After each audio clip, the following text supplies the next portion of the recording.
Hello दोस्तों, नमस्कार। मैं दानिश अंसारी स्वागत करता हूं आपका हमारे यूट्यूब चैनल यानिस एकेडमी में। तो दोस्तों बताइए कि आप लोग कैसे हैं। उम्मीद करता हूं कि आपकी तैयारी बहुत ही अच्छी तरीके से चल रही होगी। दोस्तों इससे पहले हम हिंदी की 2 क्लास ले चुके हैं, जिसमें 2 क्लास में हमने वर्णमाला के बारे में पढ़ा है। वर्णमाला के बारे में 2 क्लास लिया है, 2 15-15 मिनट की क्लास है, उसको आप देखिए और निश्चित ही आपकी जितनी भी परेशानी होगी या फिर जितने भी कन्फ्यूज़न होंगे वर्णमाला को लेके वो दूर हो जाएंगे। तो दोस्तों आज हम पढ़ने वाले हैं, वर्णमाला खत्म हो चुका है। आज हम पढ़ेंगे शब्द रचना के बारे में। आज जानेंगे कि रूढ़ क्या होता है, योग रूढ़, यौगिक, तत्सम, तद्भव, विलोम, पर्यायवाची, देशज, विदेशज, ये सारी चीज़ें क्या हैं। इसमें जितने भी कन्फ्यूज़न रहते हैं सब कुछ हम दूर करेंगे। और एक चीज़ और, इसको हम आज ट्रिक के माध्यम से पढ़ने वाले हैं। जितने भी पढ़ेंगे हम सब में कहीं ना कहीं हमारा ट्रिक काम करेगा। इसमें ऐसे ट्रिक मैं बताने वाला हूँ आपको। तो दोस्तों चलिए फटाफट शुरू करते हैं। देखिए, शब्द किसे कहते हैं? वर्णों के संघात को, वर्णों के सार्थक संघात को हम शब्द कहते हैं। जैसे राम, श्याम, मोहन, दिल्ली, ये सब क्या है? ये शब्द हैं, एक एक वर्ड से बना है। जैसे ये राम है तो राम किससे किससे बना है? रा से बना है, रा प्लस आ, फिर मा, फिर प्लस आ। तो ये क्या है? ये एक एक वर्ड से जुड़कर एक शब्द बना है। राम को बनाने में रा है, आ है, मा है, फिर हरस्व आ है। इतने सारे शब्द जुड़ के, इतने सारे वर्ड जुड़ के फिर राम का निर्माण हुआ है। तो वर्णों के सार्थक संघात को, वर्णों के सार्थक संघात को हम शब्द कहते हैं। ये इसका डेफिनेशन हो गया। दोस्तों आगे बढ़ते हैं। देखिए, शब्द के रूप, शब्द के कितने रूप होते हैं? शब्द के 2 रूप होते हैं। कौन कौन से? सार्थक और निरर्थक। सार्थक उसे कहते हैं जिसका कुछ मीनिंग होता है, जिसका कुछ मतलब होता है, उसे हम सार्थक कहते हैं। निरर्थक किसे कहते हैं?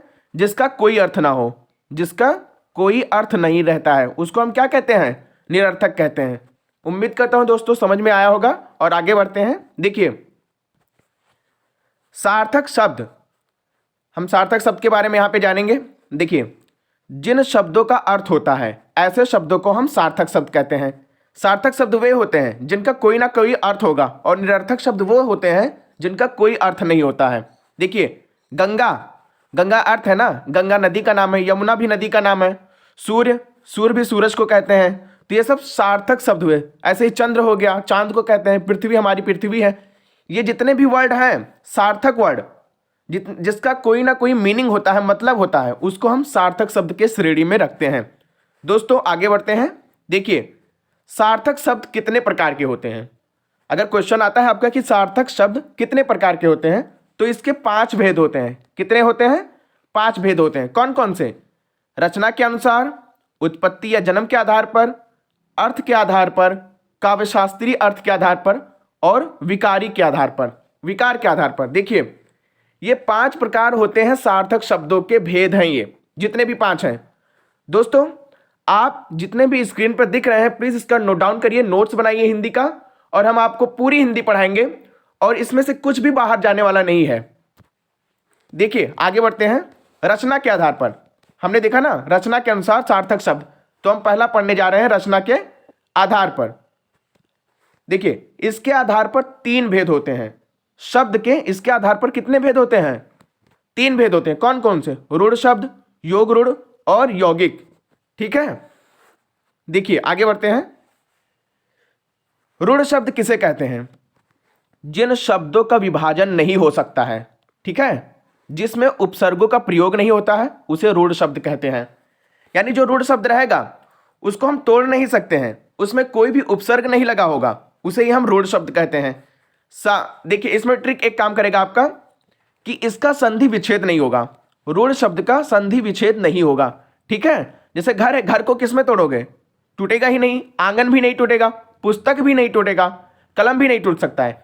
मतलब ऐसे शब्द जो 2 भागों में नहीं बढ़ सकते हैं, यानी उनका संधि विच्छेद नहीं हो सकता है, उनको रूढ़ शब्द कहते हैं। उम्मीद करता हूं दोस्तों समझ में आया होगा। आगे देखिए, योग रूढ़ किसे कहते हैं?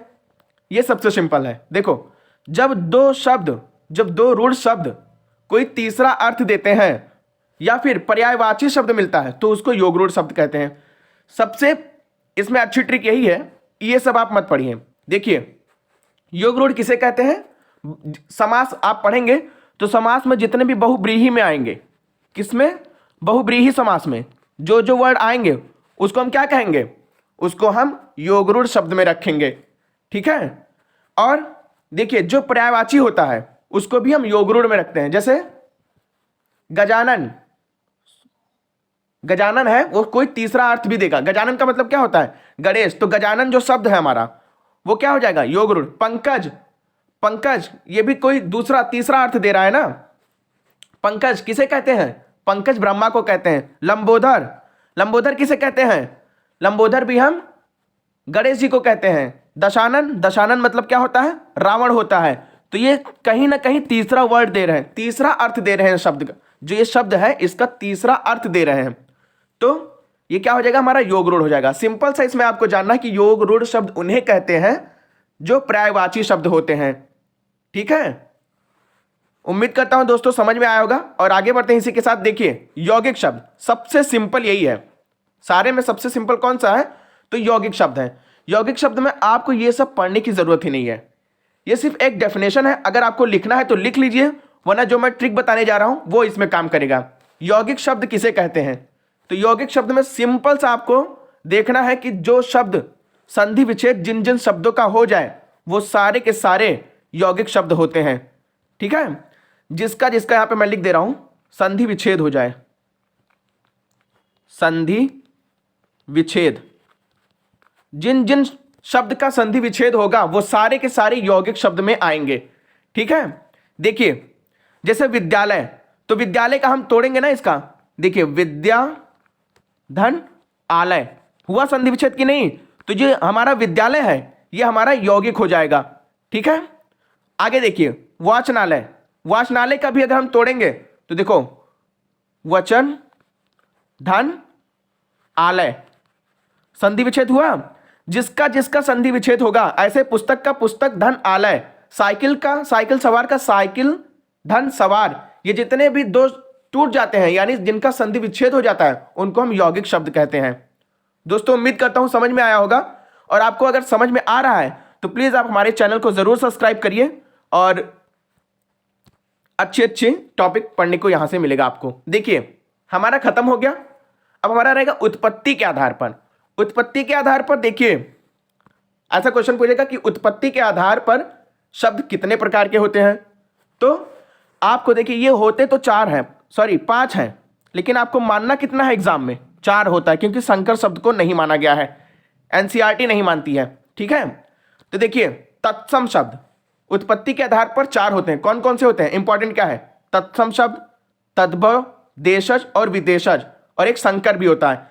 हम 5 पढ़ेंगे, लेकिन एग्जाम में अगर पूछता है कि उत्पत्ति के आधार पर कितने होते हैं, भेद कितने हैं शब्द के, तो आपको 4 ही लगाना है। कितना लगाना है? 4। देखिए चलिए आगे एक एक करके हम पढ़ते हैं। देखिए तत्सम शब्द, तत्सम शब्द तम और सम 2 शब्दों से मिलकर बना है। तत् का अर्थ उसके और, सम का अर्थ होता है समान, ठीक है। अर्थात हिंदी के 2 शब्द संस्कृत से मिलकर, यानी संस्कृत से मिलकर हिंदी में संस्कृत के समान ही बने रहे, ऐसे शब्दों को तत्सम शब्द कहते हैं। यानी हम इसको कह सकते हैं जितने भी संस्कृत के शब्द हैं वो हमारे तत्सम में आएंगे, ठीक है। जो हमारे ये जैसे देखिए बालक, बालक हमारा क्या है? ये तत्सम है।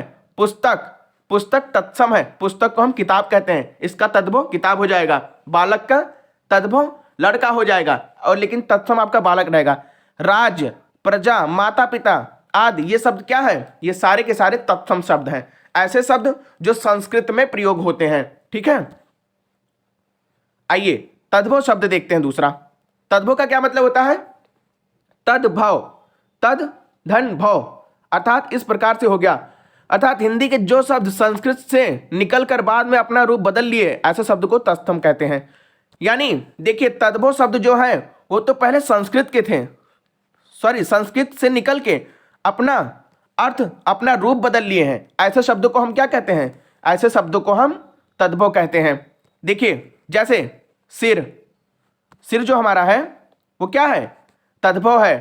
पैर, ये भी हमारा तद्भव है, ठीक है। नाक, ये भी हमारा तद्भव है। गाय, बैल आदि ये जितने भी शब्द हैं वो हम क्या, जितने भी आम भाषा में बोलते हैं लगभग सारे के सारे तद्भव होते हैं। उम्मीद करता हूं दोस्तों समझ में आया होगा। आगे बढ़ते हैं। देखिए देशज शब्द, देशज शब्द क्या होता है इसके बारे में देखिए। तीसरा, देश प्लस जा अर्थात गांव से जन्मे पैदा होने वाला। जो शब्द गांव में जन्मे हैं और गांव में ही रह गए हैं, ऐसे शब्द को हम क्या कहते हैं? उनको हम देशज कहते हैं। देखिए हिंदी के जो शब्द संस्कृत से निकल करके बदलते बदलते गांव के सीमा में ही सिमट गए हैं, यानी शब्द निकले तो संस्कृत से हैं लेकिन वो गांव तक ही सीमित रह गए हैं, तो उनको क्या कहते हैं? देशज शब्द कहते हैं। हिंदी के जो शब्द गांव से पैदा होकर गांव तक सीमित रह गए, यानी जो हिंदी के हम लोग शब्द बोलते हैं ज्यादा से ज्यादा, देशज का मतलब यही है कि जितने भी शब्द गांव में बोले जाते हैं उसको हम देशज शब्द कहते हैं। देखिए जैसे हो गया लोटा, मनई, थरिया, गोश आदि, ये क्या है? ये सारे शब्द हमारे देशज शब्द हैं। ठीक है, यानी जितने भी गांव में बोले जाते हैं उनको हम क्या कहेंगे? देशज शब्द कहेंगे। उसके बाद विदेशज, विदेशज यानी जो विदेश से आया हुआ शब्द है। हमारे देश में हम जिन शब्दों का प्रयोग करते हैं विदेश से आया हुआ, उनको क्या कहते हैं? विदेशज कहते हैं। देखिए जैसे बल्ब हो गया, बल्ब हमारा इंग्लिश वर्ड है, ये कहीं ना कहीं हमारा इंग्लिश कंट्री से आया हुआ है। ट्यूबलाइट हो गया, लैंप हो गया, ये सारे कहाँ से आए हैं? ये भी कहीं ना कहीं अंग्रेजी भाषा के ये शब्द हैं, तो इनको हम क्या कहते हैं? विदेशज कहते हैं। कफन, ये देखिए कुर्ता, पायजामा, काजू, कुर्सी, किशमिश आदि शब्द, ये सब हमारे देश के शब्द नहीं हैं। यानी सिंपल शब्द, सिंपल लैंग्वेज में हम यही बोल सकते हैं कि विदेशज वो हैं जो अन्य दूसरे कई देशों से जो शब्द आते हैं हमारे देश में प्रयोग किए जाते हैं, उन्हीं शब्दों को हम विदेशज कहते हैं। ठीक है, आगे बढ़ते हैं। देखिए शंकर, पांचवा शब्द है हमारा शंकर। संकर शब्द होता है यानी जो दो देशों के शब्द होते हैं उनको आपस में जब मिला दोगे तो आपका हो जाएगा वो शंकर शब्द। जैसे देशी प्लस विदेशी, हमारा क्या हो गया? शंकर हो गया। रेल, रेल हमारा इंग्लिश वर्ड है, गाड़ी हमारा कहीं ना कहीं इंडिया का है, तो इसको मिलाएंगे तो क्या हो जाएगा? रेलगाड़ी हो जाएगा। तो रेलगाड़ी हमारा क्या हो जाएगा? शंकर शब्द हो जाएगा। ऐसे ही किताब, घर, किताब भी हमारा कहीं ना कहीं उर्दू शब्द है और घर हमारा यहाँ इंडियन है, तो इसको हम क्या कहेंगे? ये शंकर शब्द कहेंगे। ठीक है, आगे देखिए घर, लाठी, चार्ज आदि, ये सब क्या है? लाठी क्या है? इंडियन है, चार्ज क्या है? इंग्लिश वर्ड है, तो इसको हम क्या कहेंगे? लाठी चार्ज, ये हमारा हो जाएगा शंकर शब्द। ठीक है, आगे बढ़ते हैं। देखिए अर्थ के आधार पर, अर्थ के आधार पर चार प्रकार के होते हैं। कितने प्रकार के? चार प्रकार के। कौन कौन से होंगे? देखिए एक तो होता है पर्यायवाची शब्द, दूसरा होता है विलोम शब्द, तीसरा होता है समुच्चारित शब्द और चौथा होता है अनेकार्थी शब्द। ठीक है, तो हमारा इसमें जो पर्यायवाची शब्द है, देखिए जैसे हमारा सूर्य हो गया, पर्यायवाची मतलब होता है कि एक शब्द को और किस किस नाम से बुलाते हैं। जैसे सूर्य हो गया तो सूर्य को हम क्या कहते हैं?